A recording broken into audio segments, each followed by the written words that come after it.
दौरान कुछ लोग अपने अनुभवों को शब्दों में डालकर अपने जीवन का दस्तावेज बनाते हैं, बल्कि पूरी मानवता के लिए मार्गदर्शन का मसाल भी जला देते हैं। इन्हीं अनुभवों को हम लोग आत्मकथा के रूप में जानते हैं।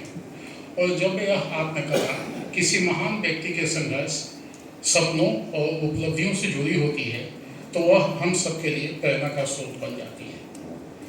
इस संदर्भ में हम लोग महात्मा गांधी का सत्य का प्रयोग, बाबा साहब अम्बेडकर की मेरी जीवन यात्रा, APJ अब्दुल कलाम की विंग्स ऑफ फायर, या फिर विश्व स्तर पर एन फ्रैंक की डायरी, ये सब व्यक्तिगत आत्मकथाएं नहीं हैं, बल्कि संघर्ष, साहस और संकल्प की ऐसी कहानियां हैं जो हमें आगे बढ़ने की शक्ति देती है। प्रेरणादायी आत्मकथाओं का महत्व इस मायने में है कि वे हमें बताती हैं कि कठिनाइयाँ जो हैं जीवन का अंत नहीं है, बल्कि नए रास्तों की शुरुआत है। सफलता उन्हीं को मिलती है जो अपने सपनों के लिए निरंतर संघर्ष करते हैं। और सबसे बड़ी बात, सच्चाई और साहस के साथ जिया गया जीवन आने वाली पीढ़ियों को रोशनी देता है। साथियों, जब हम इन आत्मकथाओं को पढ़ते हैं तो हमें महसूस होता है कि महान लोग भी हमारी तरह साधारण परिस्थितियों से उठे थे। फर्क इतना था कि उन्होंने हार मानने से इनकार कर दिया था। इसके साथ ही यह भी कहना मैं आवश्यक समझता हूँ कि आत्मकथा लेखन जो है, चूँकि मेरी कई किताबें आई हैं और अभी आत्मकथा भी प्रकाशित होने ही वाली है, कि आत्मकथा लेखक की जो समस्या होती है सबसे कठिन होती है, क्योंकि उसके जीवन से संबंध रखने वाले अधिकांश लोग जीवित रहते हैं, जिनके साथ उसका कटु और मधुर संबंध भी हो सकता है। परिस्थितियों के अनुरूप अनेक लोगों से प्रिय अप्रिय संबंध रहते हैं। उनको बचाकर, राग द्वेष से अलग हटकर तटस्थ आत्मकथा लिखना बहुत ही कठिन होता है। इसलिए आत्मकथा लेखक के लिए जीवनी लिखना बहुत ही कठिन होता है। और अगर भारत में आत्मकथा लेखन की बात करें तो सबसे शुरुआत की बात करें तो मराठी भाषा में सबसे पहले आत्मकथा लेखन की शुरुआत हुई है। 19वीं सदी में जो सामाजिक सुधार आंदोलन हुए थे, सत्यशोधक आंदोलन, दलित आंदोलन और राष्ट्रवादी चेतना के साथ मराठी भाषा में ही आत्मकथा लेखन की शुरुआत हुई थी।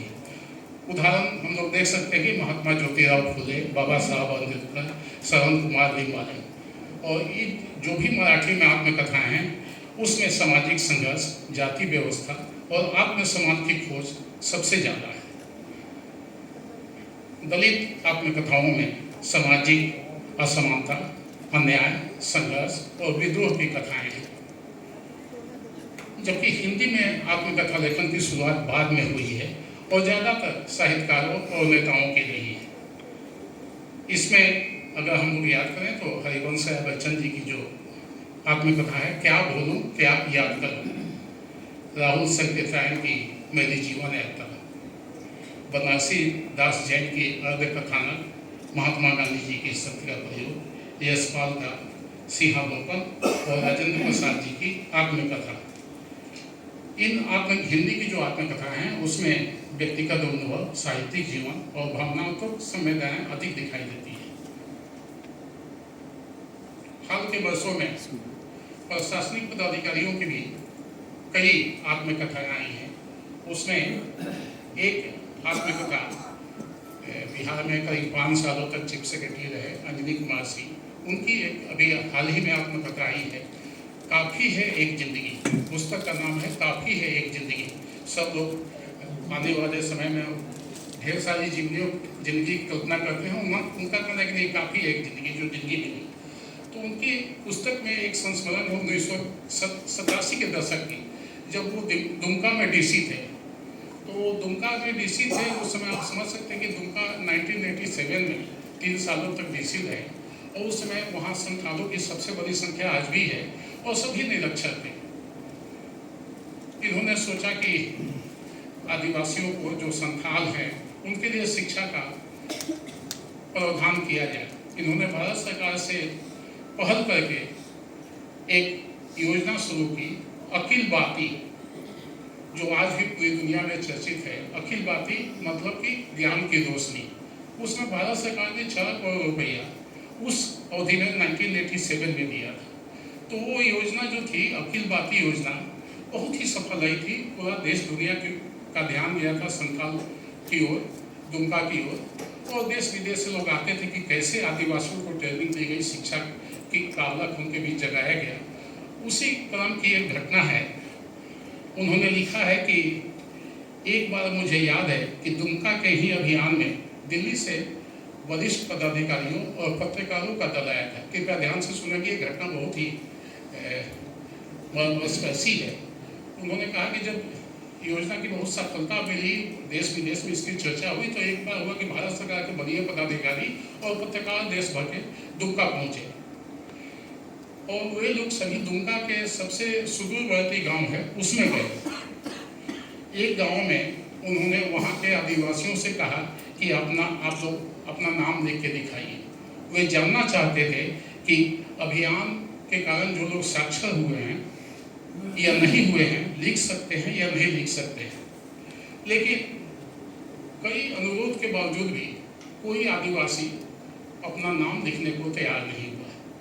अजनी बाबू बताते हैं कि हमारे तक आंखों खून नहीं कि इतने बड़े पदाधिकारी आए हैं, पत्रकार हैं, मेरी तो तौहीन हो रही है कि कोई नाम नहीं लिख रहा। ये संकट में थे कि सबको हमने सिखाया है, लेकिन नाम लिख क्यों नहीं रहा। जब अंजनी बाबू ने कहा कि भाई आप लोग जानते हैं तो नाम क्यों नहीं लिखते हैं, तो एक बूढ़ा जो था उसमें से, आदिवासी संथाल बूढ़ा जो था, उससे मैं उठा और कहा कि आप लोग सब कोई बाहर चलिए, यहाँ से हॉल से बाहर चलिए, मैं आपको दिखाता हूँ। वो सबको बाहर ले गया और बाहर में एक पत्थर का टुकड़ा था, टुकड़ा से अपना नाम लिखा और सबको दिखाया कि देखिए मैं लिख सकता हूँ।